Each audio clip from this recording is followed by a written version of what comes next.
Well, would you look at that, we finally made it to the East Coast Countdown videos. The first parks I went to on my East Coast trip when I got there were Luna Park and Deno's Wonder Wheel Park in Coney Island, New York. Technically, these are two separate parks, but Deno's is tiny and is sandwiched right in between the different portions of Luna Park. So because of that, I'll just be making the title of this video the top 10 coasters in Coney Island, and we'll just be taking the 7 from Luna Park and 3 from Deno's and we'll lump them together. Although these are boardwalk parks, 10 credits is a freaking credit steal, and fortunately I was able to walk away with all of them. Do know that if you'd like to attempt the same thing, you're going to be forking out a lot of money. Since these are separately gated / marketed parks, a ride wristband at Luna Park, for example, is not going to get you on all the rides at Deno's. If you don't care much for the credits and are simply going for the standout coasters, then this will not hurt your bank account nearly as much. But obviously, I'm a credit whore, so you know what option I went with. Anyways, let's waste no more time and get right into this. These are the top 10 roller coasters at Coney Island in Brooklyn, New York.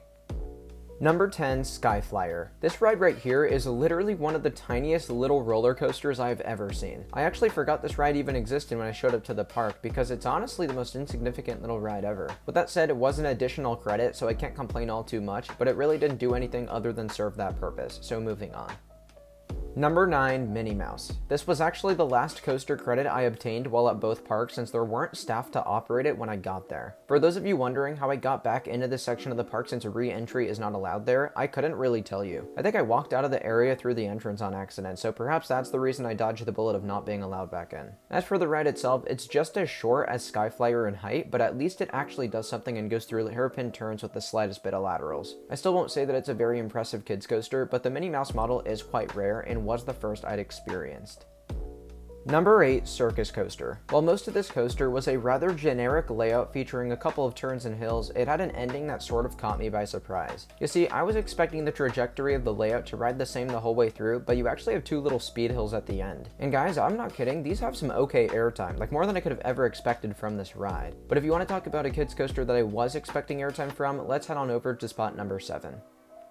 Number 7, Sea Serpent. This was definitely my favorite of the small scale coasters at the park, seeing as this one is an E and F and I actually tend to enjoy their kids coaster designs. This was a pretty typical layout with a twisted drop, a helix sprinkled with a couple of little dips and hills, and a couple more leading back into the station. It's honestly a decent ride, but the best part about my experience was something that happened right when I got off. The ride up quite literally walked away. Like, he was the only one running the ride, he just got up and walked away. Despite the reasoning as to why he dipped, it just made me laugh hysterically. I thought it was hilarious. I don't know, I guess that's just how things roll in Coney Island. Number 6, Tickler. I'm sure all of you watching have ridden at least one of these rides before, your very common spinning Zamperla Wild Mouse coaster. Whether it's at a fairground or a park, whatever it may be, these can be found in all corners of the world. While Tickler did not spin very fast and wasn't a particularly good Wild Mouse, it was a bit unique, and here's what I mean. With most of the spinning Wild Mouse coasters, you start spinning during the lower hairpin turns on the ride. On Tickler, you spin starting at the upper level right as you hit the first flat bang turn. I'm not sure why it did this, but it sure was quite odd to fit in with that weird ass name. Come on, Tickler? Like, you couldn't think of a name better than Tickler? I don't know, I find that pretty hilarious. Number 5, Steeplechase. I think we can all be in agreement that the past 6 coasters are really just there to grab for our coaster counts, not for actual pure enjoyment. But starting from here on out, we have rides that I was actually interested in experiencing. This one is a Zamperla Moto coaster, so same model as Pony Express and Knott's Berry Farm back at home, only this one has a different layout. I don't want to call it unique since you can find the same layout at numerous other parks all over the world, but this was the first that I'd experienced. The layout is pretty cool as it's all toppled on top of itself, but it didn't exactly ride the best for some reason. It was kind of shaky. Then again, I did ride in the back row, but this was certainly unprecedented. I'd call this just a fine family launch coaster, but I was glad to obtain the credit. Number 4, Soren Eagle. Being the notorious Zamperla Valère model, I did not have the highest expectations going in until I came to realize that this one has nothing to hit your head against. On the contrary, Time Warp at Canada's Wonderland and Superflight at Rye Playland in New York do have them. So I will say the lack of headbanging was nice, and I actually walked away thinking Soarin Eagle was a decently fun ride. I still don't enjoy the trains by any stretch of the imagination, and the inversions really are not great at all, but other than that, it's a decent coaster. I was just glad to know that I wasn't going to get my head beat into a pulp like the others. Number 3, Thunderbolt. Alongside Minnie Mouse, this was another one of the last credits I got, but this wasn't because of staffing, it was because of mechanical issues. That said, they got the thing open right as I was about to get the Minnie Mouse credit and leave the rest of the park, so I was a happy camper. The ride itself is another rare coaster model, being the Zamperla Thunderbolt coaster. Currently, only 6 of these rides exist worldwide, and just 3 of those are of this specific layout. Some key takeaways I found: the restraints are extremely bizarre and bulky, the ride is incredibly shaky for no reason, the inversions are really fun, and the airtime at the the end is stupidly strong ejector. Truly, this is a mixed batch roller coaster that I could not decide if I liked or did not like. But as well as many of the other coasters on here, I was just glad to jot down such a cool coaster credit.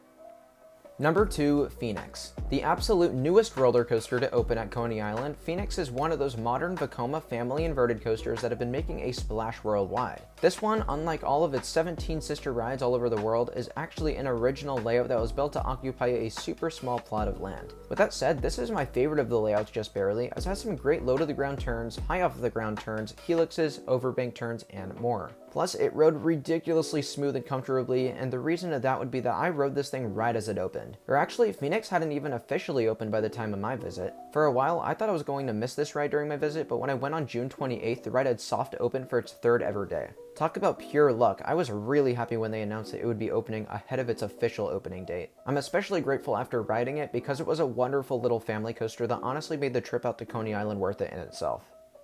Number 1, Cyclone. As much as I enjoyed Phoenix, there was not a single fiber in my body that allowed me to rank that over this legendary roller coaster. Yes, for those of you unaware, this is the Coney Island Cyclone, the one that your grandma rode when she was growing up, and the one that's been talked about millions of times all over the internet. Obviously, aside from the old age, I was curious as to what the hype was about, and oh my gosh, I came up with a new favorite vintage wooden roller coaster. I thought it had freaking loads of laterals, some awesome airtime, and best of all, it ran so damn smooth. For a coaster that opened in 1927, let me just say that it is shocking that this is smoother than 99% of other wooden coasters. Another thing I loved was how this thing was operated and how everything looked. When you ride the Coney Island Cyclone, you feel like you've traveled back in time. So I'm really glad that I was able to ride what is very possibly the most world famous roller coaster. What a freaking gem the Cyclone is. An awesome, awesome ride. There we have it. Thank you all for tuning in to today's countdown video. Hopefully this list has convinced you to at least consider making the trek out to Coney Island for these 2 classy amusement parks. If you have any questions, feel free to drop them down below, and if you've been here before, don't forget to comment your thoughts on this list and the coasters. It would also be great if you could show your support by liking the video and subscribing to the channel, as it seriously helps the algorithm. But other than that, thank you all so much for watching, and I'll see you guys very soon.